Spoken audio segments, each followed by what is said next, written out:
I'm not supposed to take any questions, but go ahead. Mr. President, on Afghanistan, I'm not going to answer Afghanistan now. can you give facilities Okay. Air Force, sir? Joining me today is Kevin Nicholson. He is a United States Marine Corps veteran and the CEO and president of No Better Friend Corp. Kevin, thanks so much for joining me today. It's great to see you again. Thanks for having me, Samantha. Good to see you. Of course. Now, it's been just about 2 weeks since Afghanistan fell to the Taliban, and we're 1 day out from that August 31st withdrawal deadline. I want to get your thoughts on something that happened over the weekend by our commander-in-chief. Following a speech that he gave, he basically said that he wasn't supposed to take questions, but he did. And then as soon as the reporter started asking a question, she started with, Mr. President, on Afghanistan, and he immediately shot her down, saying, "I'm not answering about Afghanistan." Now, as I just mentioned, you are a Marine veteran. You served in Afghanistan and Iraq. What are your thoughts on the president not, in the middle of a crisis, in the middle of the fall of Afghanistan? What do you think of him not taking a question about it? It's rank incompetence. There's no other way to put it. I mean, he is the commander-in-chief. It's unfortunate that he's the commander-in-chief, but that's what occurred in our last election. And the reality is that he created this crisis that currently exists today. Now, he took a badly mangled effort in Afghanistan that we should talk more about what brought us to this point, because the fact that we're even at this point is incredibly frustrating. But what Joe Biden has done in order to put American service members' lives in danger, resulting in the loss of 13 service members' lives, Marines, a sailor, and a soldier, and then going on to say he doesn't think he has an obligation to answer questions directly to the American people. It's disgusting. And it's not just hyperbole to say that. Like, if you want that job, President of the United States of America, you are commander-in-chief of the United States military. And when and where you make mistakes, when and where you have to be accountable to the American people whose sons and daughters you're deploying to combat missions, you have to answer, and you need to be clear and you need to be transparent. And one of the things we should talk more about today is, like, it's just that lack of transparency and lack of accountability that led to us fighting a 20-year war in Afghanistan that really didn't have a strategic objective. And Joe Biden was in the US Senate, vice president or president that entire duration. And he's one of many people who just added absolutely no urgency to the clarification of the mission in Afghanistan. So to see him today continue to just deny the American people clear answers is sickening. Yeah, and can you actually talk more about how we actually ended up? I know you said you want to talk more about that. So can you talk more about how we actually ended up in the position that we're now in? And do you see potential for us to have to go back into Afghanistan in the future? Well, so yeah, the question first of, like, how did we end up here? So the initial push after 9/11 to go after the Taliban and Al-Qaeda elements that were in Afghanistan was absolutely and positively the correct one to do. Very hard to do because, as you find in, Afghanistan is termed the graveyard of empires. And it's not called that because of military prowess or capability or strategic capability or anything like it. It's called that because it's basically a Stone Age civilization that's very hard to fight if elements of that civilization turn on you. Mm-hmm. And look, everybody from, the Mongols to the Brits to the Russians to now, of course, Americans have figured this out. It's very, very hard to fight there. The terrain, the lack of a civilization to fight back against makes it just, and frankly, too, the viciousness and the duplicity of those that do fight among the Afghan population, which is not the entire Afghan population, but those who've chosen to fight, is horrific, and that's reigned through history. So you look at that. First off, our leaders, particularly our political leaders, you'd like to think they could pick up a book and read it and understand this is a very difficult place to send people to fight. So the initial push to get the Taliban, to get Al-Qaeda, correct. Now the next question is, okay, what is our strategic objective in staying there? Well, a whole bunch of our politicians, both parties, many of them wearing flag pins while they did this, decided the answer was to throw hundreds of billions of dollars at the problem. And that was not just spent on maintaining our troop presence, but was also spent on the attempt to, quote unquote, win hearts and minds. Those of us that served on the ground, those who served with me, oftentimes heard about the 3-block war, this concept that from one moment to the next, you could be in a hot fight, then you could be trying to win hearts and minds by giving away water bottles in the next block, and then trying to work with civilian leadership from local Afghan nationals in the next block to try and rebuild a society. Well, I'd remind everybody, in World War II, our objective was destruction of the Axis powers, all stop. It was very clear what we had to do.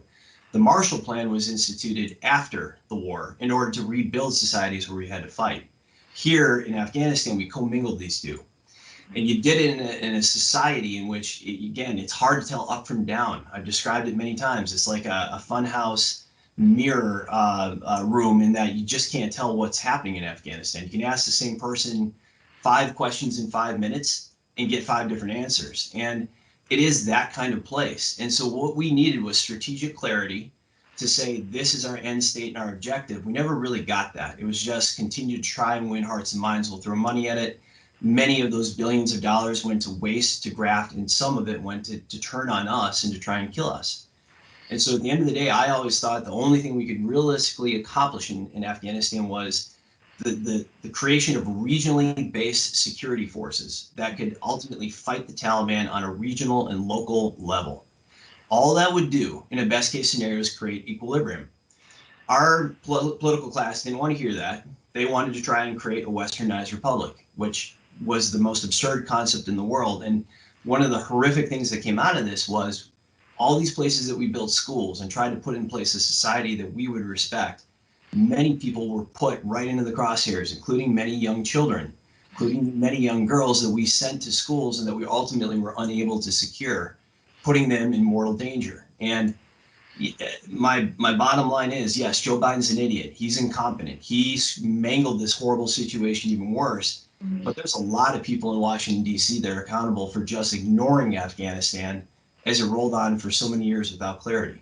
I wouldn't say this is solely Joe Biden's problem in terms of how we ended up getting here. It's been 20 years. We're approaching the 20-year anniversary of 9/11. And I think with that in mind, we've had Republican presidents, obviously President Bush, President Trump. So would you agree that it's not necessarily, a Democrat versus Republican thing? And if so, how do we, as Americans, I guess, take more control of the situation if we're not, confident in our elected officials? Well, I point squarely at Congress to start with, because there's so many members of Congress who just simply haven't even talked about Afghanistan. Credit to President Trump for trying to shake the tree and get better answers, and he did. What he found was that coming from the political class that exists in Washington, D.C., and coming from the generals, and frankly, too, I don't want to paint all generals with the same brush, but boy, so many of them, whoever saw this plan that Joe Biden had in terms of how he wanted to exit, should have said, I'm going to lay my rank down on the table. If you attempt to do this, I will resign and I will publicly criticize you. That would have been a completely reasonable response. And by the way, if you look through history, many generals have done things like that in the past. We have come to a point now where, again, historically, generals both resigned commissions because they disagreed with strategy or they disagreed with orders that they thought were nonsensical. Also, too, generals were oftentimes relieved in past war efforts, and was actually a very common thing in World War II, the Civil War, and many wars in between, because they simply couldn't execute a mission. And what has happened is basically the institutionalization of our senior officer class in a way that has never existed before. And way too many of them have bought into massive political mistakes. So, it's incredibly frustrating that, again, this kind of cabal of the permanent political class in Washington, in Congress, in also too, unfortunately, senior ranks in the military, who weren't pounding the table and saying, we need a strategic mission. It needs to be clear, or we shouldn't, frankly, be deploying people to Afghanistan. It's one or the other, clarity, or don't put human life in danger the way that we are currently. Again, I credit President Trump for trying to shake the tree and get better answers and saying this just can't persist like this forever. But again, you didn't get many good responses from Congress and certain people joining and saying, you're right, let's figure out how to do this better going forward. I hear a lot of voices in Congress right now piping up that, again, were silent on this issue just a couple months ago. It's scary to think that, as I mentioned earlier, we're approaching that 20-year anniversary of 9/11. I was only 4 at the time, so I don't really remember anything. Obviously, looking back at history and being able to understand it, it's horrifying to see what happened. And it kind of just makes me think now, the Taliban is back in control. So are we safer? Do you think we're safer than we were, 20 years ago? Are we in a better position? Are we in more danger? are we susceptible now to another attack here in America? You bring up a couple good things. And so one, yourself just being, again, a young child when this first happened, remember that with these Marines, that sailor and that soldier, they probably were, again, not much older or younger, frankly. And I think as responsible members of society, we have to take a step back and say, if these Marines, sailor, and soldier were either not born or were young children at the inception of this war and were just killed as we attempted a botched exit from it, something went wrong. And so we have to take a hard, cold look at this. And that's why I think it's so important to talk about what we just talked about and the need for a strategic objective. Now to the question of like, where are we at now? Where are we going? So what we did throughout the past however many years is in some way, shape, or form denied the Taliban and elements of Al-Qaeda, ISIS, the training ground that they had prior to 9/11, which Afghanistan more or less existed as a terror state, where terrorists had open reign to train and to launch attacks on other countries. Is it back to that point pre-9/11 today? No, not yet.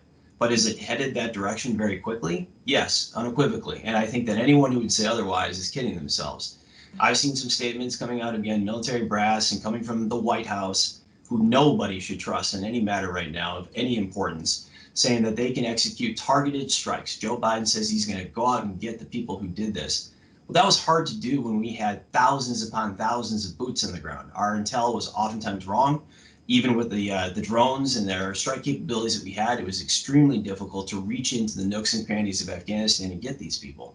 It just is not easy to operate that way, even with a heavy presence and the intel network that we had when we were on the ground, let alone now you take a step back and say, well, Joe Biden burned relationships with all sorts of people throughout Afghanistan who no longer trust the United States. How do you think that intel network is going to go now? And if we're not on the ground, how are we going to find people? So the direction of this thing is very much pointed towards returning to a pre-9/11 state. And again, I'd remind the American people, and this is why the outcome is so problematic, terror launched and sponsored in Afghanistan has a nasty way of coming back to the United States. And the last thing I'd say too, and this is very important for the next step of our country, the veneer of expertise has been ripped off the Biden administration and the media that frankly has supported every stupid thing they've said. So now let's take a step back and say, okay, let's talk about the Iran deal. Because Tony Blinken and Joe Biden were two of the architects of that, and they're the ones who've been pushing it and are trying to get the United States back into it, which again would free up hundreds of billions of dollars, already has freed up hundreds of billions of dollars in capital for the world's leading state sponsor of terror, Iran. They want to go back to giving Iran maximum flexibility and allowing them a path to build a nuclear weapon. And we can look at Afghanistan and how horrible this situation is and realize that Iran having a nuclear weapon would be, I don't know, you pick the factor, much, much, much worse than what we're seeing today. And so for all the reporters who just kind of, accepted that argument that the Iran deal makes logical sense to give money and access and flexibility to us, the world's leading state-sponsored terror, maybe it's time for you to get serious about your job, hold Biden, Blinken, his entire idiot crew in the White House to task for trying to do things that result in the loss of American life. I'm so glad you brought that up, because as we watched the fall of Afghanistan to the Taliban, I, again, couldn't help but think what message this was sending to other terrorist organizations, to Iran, to, even China and Russia. What, in your opinion, your view, what message do you think that's saying? And, for better or for worse, we just lost a 20-year war. So it's not looking too good. Joe Biden is broadcasting weakness to every corner of the world.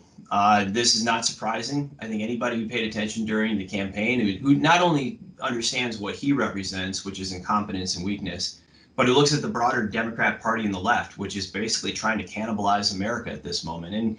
And sure, certainly that's true in national defense, but it's also true in just our entire culture. And the left is on a full-on press to basically separate people by their color of their skin and permanently pit them against each other. We see this in critical race theory issues that are popping up in the military, in corporate America, in schools across America too. And boy, yes, you bet, China, Russia, and other nefarious actors, including Iran, are watching all of this with glee and delight. They view it as weakness. They view it as a culture being ripped apart. And it's that culture that binds us together as Americans and gives us the opportunity to move together forward. So from the left, and Joe Biden, he may be just nothing more than a facade behind which the entire collective left hid in that last campaign in order to get their way back into the White House. But he does represent all the nefarious, weird, strange ideas that are coming out of the left. And yes, China, Russia, Iran, and other adversaries obviously see this as an opportunity to exploit, and they're going to do it to the best of their ability.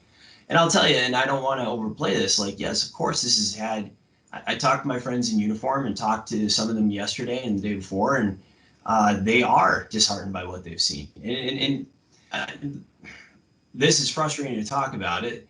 In some cases, it comes from good places in that people have tried to say to those of us who served in Afghanistan, you know, your mission, it was worth it. You did the right thing. Well, look, here's the deal.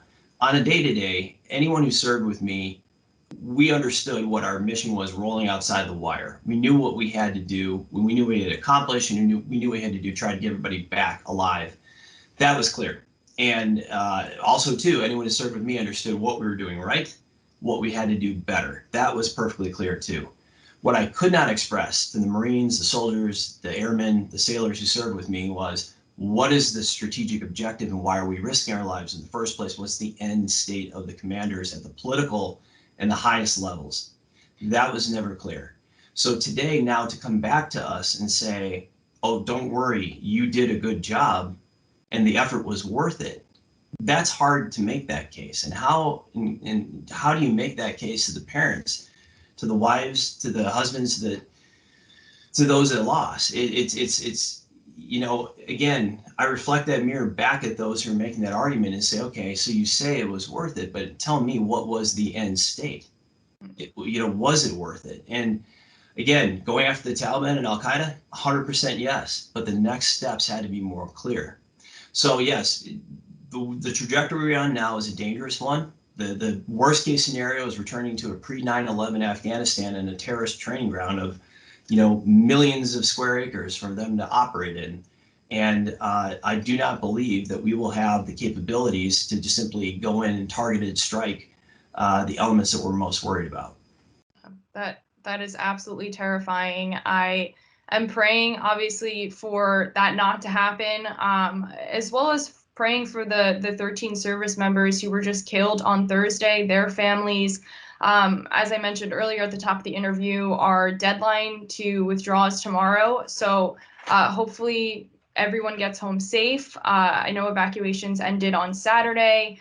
I'm sure there will be more developments relating to Afghanistan and other terrorist organizations throughout the Middle East. Kevin, I'd love to have you back on to talk about that. Thank you so much again for joining me, and thank you so much for your service to our country, especially in Afghanistan, as we close this chapter of another American war. So thank you so much.